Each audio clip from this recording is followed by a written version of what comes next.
All the doctors and nurses told me that apparently they have no idea why or what the reason for, but natural redheads, which I am, they've always seen them tend to bleed more than any other pregnant women. And then it was about 11 o'clock that night, and me and Matt were going to lay down to go to bed, and I started, like, it kind of felt like I was peeing on myself, and I was like, which kind of had been happening to me before, like, I just thought it was kind of normal because that had been happening.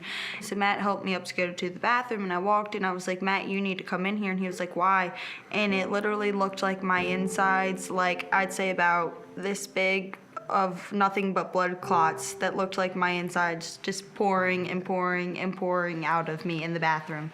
So we had to call the nurse ran in immediately, put me back on the bed. They had to start like pushing on my stomach, which, like I said, my stomach already hurt so bad, and so they had to push them down.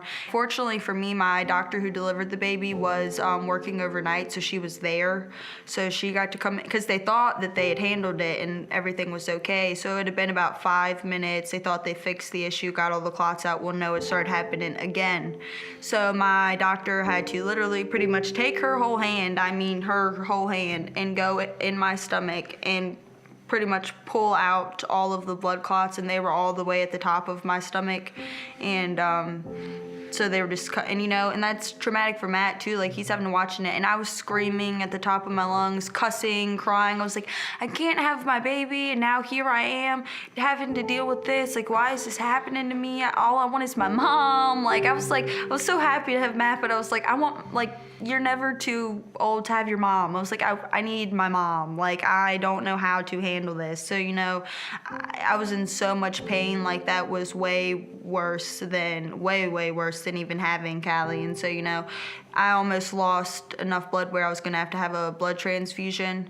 And so they were worried that I was going to die if they didn't get the clots out soon enough. So they had to have a nurse come in and check me every 2 hours throughout the whole entire night. Finally, though, it healed up and I was okay, but I was still, even when we got discharged out the hospital, I was still having blood clots. I feel for any woman who has to go through that, because it was already enough going through what I did with our daughter, almost losing her, and then Matt almost lost me, so it was, I don't wish that upon anybody. I don't. It was horrific. But without the nurses and doctors, there to help me with everything and just to make sure I was okay and stuff, I don't know what I would have done, because we didn't know what we were getting ourselves, like, we didn't know what was going to happen. We didn't know what we were getting ourselves into, so it was just one thing after another.